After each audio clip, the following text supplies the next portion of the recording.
Hello everyone, welcome to Studynetic. मैं हूं पूजा मेहता और यहां पर आज मैं क्लास 12th की कंपनी अकाउंट बताने वाली हूं, जिसमें आज मैं आपको terms of issue of share समझाने वाली हूं। इससे पहले कंपनी अकाउंट्स के chapter 1 accounting for share capital के मैं बहुत सारे वीडियोस लेकर आई हूं। इससे पहले का जितने भी इंट्रोडक्शन पार्ट है या जितने भी टॉपिक्स हैं वो मैं पहले क्लियर करा चुकी हूं। यदि आपने मेरे वो वीडियोस नहीं देखे हैं तो मेरी प्लेलिस्ट में जाकर देख लीजिएगा। आज यहाँ पर मैं इशू ऑफ शेयर्स की टर्म्स बताने वाली हूँ कि किन टर्म्स के कारण शेयर्स को इशू किया जाता है या वो कौन कौन सी टर्म्स होती हैं जिसके कारण इशू शेयर्स होते हैं। ठीक है, तो स्टार्ट करते हैं, लेकिन उससे पहले मेरे चैनल को सब्सक्राइब ज़रूर करना। कोई भी डाउट हो तो पूछ लेना, कमेंट बॉक्स में आसानी से आप पूछ सकते हैं और चैनल को सब्सक्राइब तो ज़रूर ही कर देना। तो चलिए स्टार्ट करते हैं। Terms of issue of share. देखिए, हमने हमारे लास्ट वीडियो में क्या पढ़ा था कि इशू ऑफ शेयर किस तरह से किए जाते हैं। या तो कंपनी क्या करती है, कोई भी पब्लिक कंपनी क्या करती है, जो पब्लिक होती हैं उनसे क्या करती है, एक बार में सारा पैसा ले लेती है। मतलब जैसे कंपनी है, उसे 10 लाख रुपए की ज़रूरत है तो उसने 1 लाख शेयर इशू कर दिए 10 रुपीज़ ईच। तो वो कंपनी क्या करती है, पब्लिक से बोलती है कि भैया मेरे शेयर का प्राइस है 10 रुपीज़, आप मेरे शेयर परचेज कीजिए और मेरी कंपनी में इन्वेस्ट कीजिए। जब वो कंपनी में इन्वेस्ट करते हैं तो कंपनी के पास क्या इकट्ठी हो जाती है, शेयर कैपिटल हो जाती है। तो ऐसा कब होता है, जब कंपनी सारा पैसा एक बार में लमसम ले लेती है। दूसरी कंडीशन क्या बनती है, दूसरी कंडीशन बनती है जब कंपनी सारा पैसा एक बार में नहीं मांगती, वो इंस्टॉलमेंट में पैसा मांगती है। मतलब वो बोलती है कि थोड़ा पैसा मुझे एप्लीकेशन के रूप में दे दो, थोड़ा अलॉटमेंट के रूप में दे दो, फिर कॉल मनी करती है, फिर फर्स्ट एंड फाइनल इंस्टॉलमेंट, जितनी इंस्टॉलमेंट वो लेना चाहती है पब्लिक से ले सकती है। तो इस तरह से दो तरह से वो पैसा लेती है, किन से, पब्लिक से। यहाँ तक तो हमने पहले वाले वीडियो में समझ ही लिया। ये इशू ऑफ शेयर का इंट्रोडक्शन था, समझ लीजिए। अब इसी चीज़ को आगे बढ़ाते हुए, मतलब इशू ऑफ शेयर को आगे बढ़ाते हुए आज हम उसकी टर्म समझने वाले हैं कि इसकी कौन सी टर्म्स होती हैं, कि कैसे शेयर इशू करती है कोई भी कंपनी। वो तो इशू ऑफ शेयर हो गया था जिसमें हमने समझा था कि इशू ऑफ शेयर क्या होता है। यहाँ पे भी टर्म बताएंगे। तो पहले क्या होता है, सबसे पहले होता है issue of share at par. मतलब क्या है, कंपनी का जो शेयर का प्राइस है उसी प्राइस पर वो शेयर इशू कर रही है। जैसे मैंने अभी बताया कि 1 लाख शेयर उसने इशू करे 10 रुपीज़ ईच, तो वो पूरा का पूरा 10 रुपया एक बार में ले लेगी। तो इसे क्या कहा जाएगा, issue of share at par. ये बात ध्यान रखिए, जब वो एक बार में पैसा ले लेती है सारा, या जो उसका रेट है उतने पे ही इशू करती है, तो उसे issue of share at par कहा जाता है। और दूसरा होता है issue of share at premium. मतलब जो शेयर का प्राइस है, शेयर का प्राइस कितना है, उसकी फेस वैल्यू कितनी है, 10 रुपीज़ है, उससे ज़्यादा पर शेयर इशू कर देना। मतलब हमने 15 रुपये पे कंपनी ने शेयर इशू कर दिए, तो भैया ज़्यादा क्यों कर दिए। अब कभी कभी क्या होता है ना बच्चों, जो कंपनी होती है ना उसकी गुडविल बहुत अच्छी होती है, उसका नाम बहुत अच्छा होता है, लोगों को पता होता है कि हम इस कंपनी में इन्वेस्ट करेंगे तो हमें जो पैसा मिलेगा या जो हमें डिविडेंड मिलेगा वो बहुत अच्छा मिलेगा। तो कंपनी की गुडविल, हमने लास्ट ईयर भी अपनी क्लास 11th में भी पढ़ा और 12th में भी पढ़ा कि कंपनी की गुडविल बहुत ही ज़्यादा मायने रखती है। तो यहाँ पर वही है, यदि किसी कंपनी का नाम अच्छा है, किसी कंपनी की गुडविल अच्छी है, तो वो जो उसकी शेयर का प्राइस है उससे ज़्यादा पर अपने शेयर इशू कर सकती है। कि जैसे उसके शेयर का प्राइस है, उसकी फेस वैल्यू है 10 रुपीज़, उसने इशू कर दिए 15 रुपीज़ पे, तो ये जो 5 रुपीज़ क्या होगा, ये कहलाएगा प्रीमियम। क्या कहलाएगा, प्रीमियम। तो ये बात ध्यान रखना है कि 10 रुपीज़ फेस वैल्यू है, इशू किए हैं 15 रुपीज़ में, तो 5 रुपीज़ क्या होगी, प्रीमियम कहलाएगी। ठीक है, इस तरह से आपको क्लियर हो गया कि एक होता है issue of share at par and दूसरा होता है issue of share at premium. अब मैडम इनकी जनरल एंट्रीज कैसे होगी, तो बिल्कुल हम देखते हैं इनकी जनरल एंट्री कैसे होगी। सबसे पहले सेम वही कंडीशन है जो हमने लास्ट वीडियो में देखी थी कि जब पूरा पैसा वो एक बार कंपनी कैश में मंगा लेती है या इंस्टॉलमेंट में मंगा लेती है। तो यहाँ पर issue of share at par है। मतलब क्या है कि सारा पैसा कंपनी एक बार में 10 रुपीज़ जो है वो एक बार में ले रही है। ठीक है ना, मतलब इशू ही उसने 10 रुपीज़ के किए हैं, तो एक बार में वो 10 रुपीज़ सारा ले रही है। तो उसके लिए क्या होगा, सबसे पहला जो कंडीशन बनेगी, क्या कंडीशन बनेगी, पहली बनेगी अमाउंट पेबल इन लमसम। मतलब वो पूरे के पूरे जो 10 रुपये हैं वो एक बार में ले रही है। जब वो ऐसा करेगी तो सेम वही एंट्री होगी। कैसी, कि जब पूरा पैसा एप्लीकेशन का और अलॉटमेंट का, देखिए एक पैसा होता है एप्लीकेशन का, एक अलॉटमेंट का, एक कॉल मनी, एक first and final call money, जो भी होता है इसमें सारा पैसा वो एक साथ ले लेगी। ठीक है, तो क्या होगा, जब पैसा आएगा तो क्या होगा, बैंक अकाउंट हो जाएगा डेबिट और share application and allotment account हो जाएगा क्रेडिट। मतलब 1 लाख शेयर उसने इशू किए, एक शेयर का प्राइस था 10 रुपीज़, उसने सारे शेयर एक साथ इशू कर दिए, पूरा जो प्राइस था उसका 10 रुपीज़ उसने एक साथ ले लिया। तो क्या करेंगे, bank account debit 10 lakh rupees and share application and allotment account credit 10 lakh rupees कर देंगे। जब ये किस चीज़ की एंट्री होगी, एप्लीकेशन की हो गई। इसी तरह से क्या होगी, अलॉटमेंट की, तो अलॉटमेंट में भी मनी वही आएगी, कितनी, 10 लाख रुपीज़, पर एंट्री क्या हो जाएगी, share application and allotment account debit to share capital account. मतलब जो ये पैसा बैंक से कहाँ पर ट्रांसफ़र हो जाएगा, कैपिटल अकाउंट में ट्रांसफ़र हो जाएगा। इसका भी अमाउंट कितना आएगा, 10 लाख रुपीज़ आएगा। तो ये कौन सी कंडीशन हो गई, जब सारा पैसा कंपनी एक साथ लमसम ले रही है। अब इसी में दूसरी कंडीशन भी बन सकती है, क्या बन सकती है, जो अमाउंट है वो इंस्टॉलमेंट में पेबल है। मतलब जो कंपनी ने शेयर इशू किए हैं एट पार पे, मतलब जो वैल्यू है उसकी, उसी वैल्यू पर शेयर इशू किए हैं और इंस्टॉलमेंट में पैसा ले रही है, एक बार में पैसा नहीं ले रही है। तो सबसे पहले वो क्या लेगी, सबसे पहले वो लेगी एप्लीकेशन मनी। तो जब उसकी एप्लीकेशन मनी लेगी, वो जैसे 10 रुपीज़ का शेयर है, सपोज उसने 2 रुपये एप्लीकेशन मनी के ले लिए, मतलब क्या हुआ, उसने जो 10 रुपीज़ है उसमें से 2 रुपये पहले ले लिए पब्लिक से, तो कितने हुए, 10 लाख लेने थे, उसमें से उसने 2 लाख एप्लीकेशन के ले लिए। तो bank account debit to share capital, share application account, यहाँ अलॉटमेंट नहीं आएगा, यहाँ सिर्फ शेयर एप्लीकेशन आएगा। क्यों, क्योंकि यहाँ पर अभी हमने अलॉटमेंट मनी नहीं ली है, ये सिर्फ एप्लीकेशन का पैसा लिया है। ये क्यों लिया जाता है, ये इसलिए लिया जाता है ताकि पब्लिक से कंफर्म हो जाए कि हाँ वो इस कंपनी के शेयर खरीदेंगे ही खरीदेंगे। ऐसा नहीं है कि हाँ सिर्फ एप्लीकेशन सबमिट कर दिया और बाद में फिर पैसा नहीं दिया। तो कंपनी क्या करती है, एक एप्लीकेशन अमाउंट ले लेती है कि भैया आप हमारी कंपनी के शेयर खरीद रहे हो तो हमें एक एप्लीकेशन अमाउंट दे दो, तो वो एप्लीकेशन अमाउंट दे देता है। जब वो एप्लीकेशन अमाउंट रिसीव हो जाता है तो क्या एंट्री होगी, share application account debit to share capital account. मतलब पहले बैंक अकाउंट में आया, फिर वो एप्लीकेशन का अमाउंट कहाँ पर आ गया, शेयर कैपिटल अकाउंट में आ गया। ये तो पहली क्या हो गई, एप्लीकेशन मनी हो गई।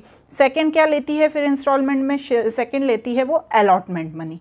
ठीक है ना, क्या होती है, जो ड्यू होता है अलॉटमेंट मनी का, उसकी एंट्री होती है share allotment account debit to share capital account.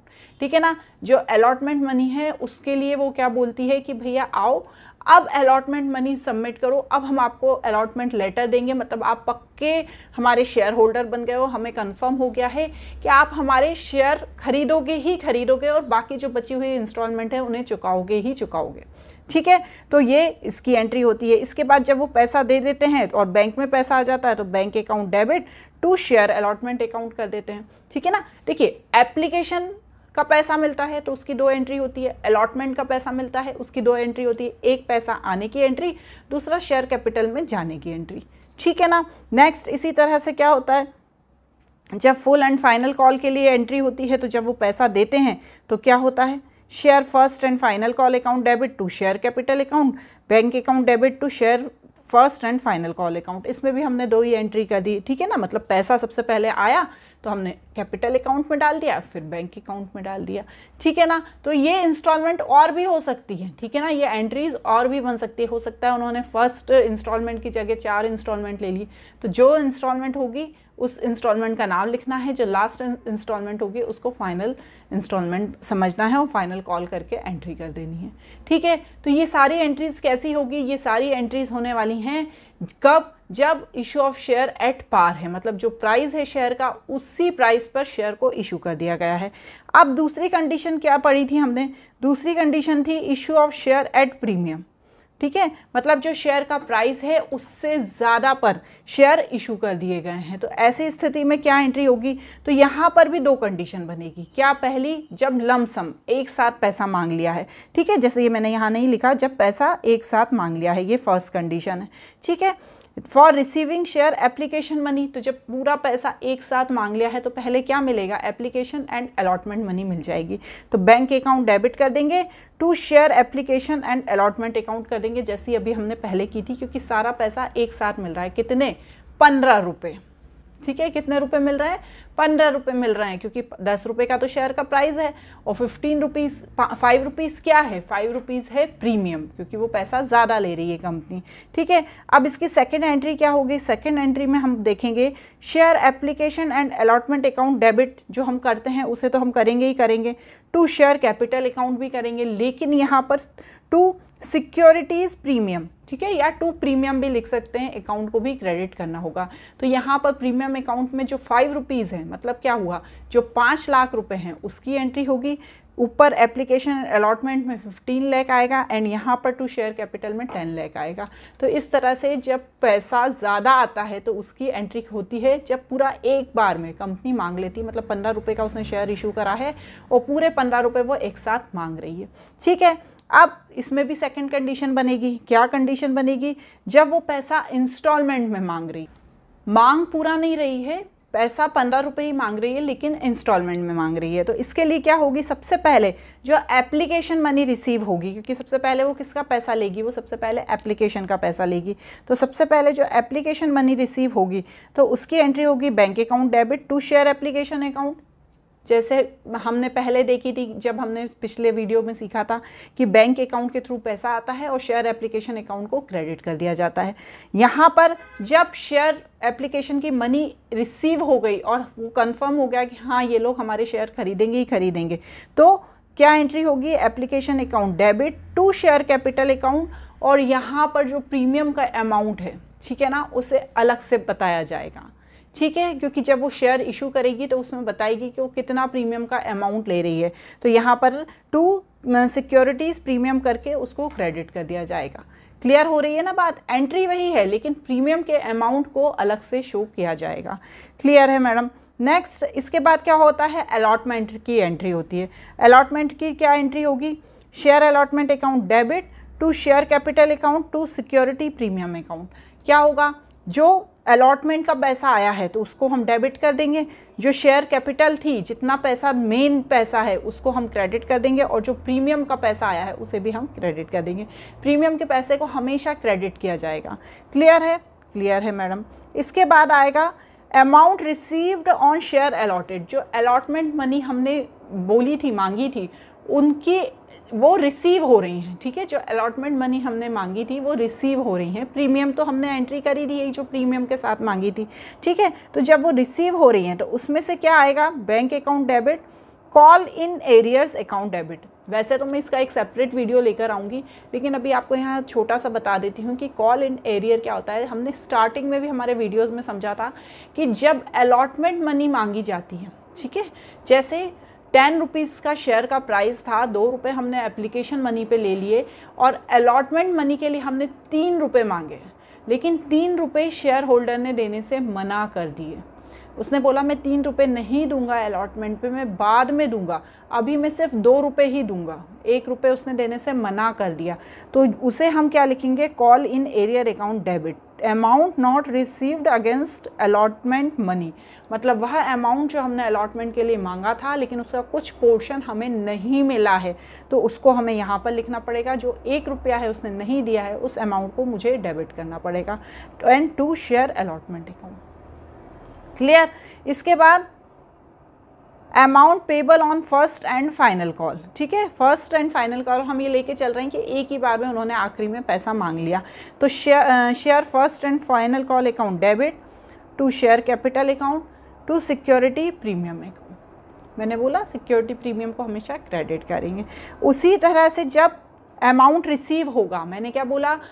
First and final call हुआ, एप्लीकेशन मनी हुई, अलॉटमेंट मनी हुई, इन सब की 2-2 एंट्री होगी। एक हम उनसे मांग रहे हैं पैसा और दूसरा हमें पैसा रिसीव हो रहा है। एक मांगने की एंट्री कि भैया हमने इशू करा है, हमें पैसा दे दो, और दूसरी एंट्री होगी जब वो हमें पैसा दे देंगे। देखो यहाँ पे भी हुआ ना, amount payable on first and final call, तो जो first and final call account है उसे डेबिट कर दिया, टू शेयर कैपिटल कर दिया, टू सिक्योरिटी प्रीमियम करा। ये हमने उनसे मांगा है। अब उन्होंने जब हमें दिया है तो हम क्या करेंगे? बैंक अकाउंट डेबिट और call in arrear account debit. अब आप बोलेंगे मैडम यहाँ पे क्यों किया? क्योंकि अलॉटमेंट के समय उन्होंने हमें 1 रुपया नहीं दिया था।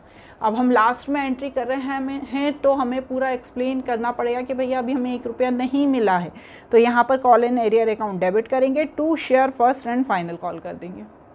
और इस तरह से ये दोनों एंट्रीज हो जाएगी, issue of share at par and issue of share at premium. बहुत सारे बच्चे इन एंट्रीज़ में कंफ्यूज होते हैं। आई होप मैंने आपको बहुत अच्छे से एंट्री करा दी होंगी।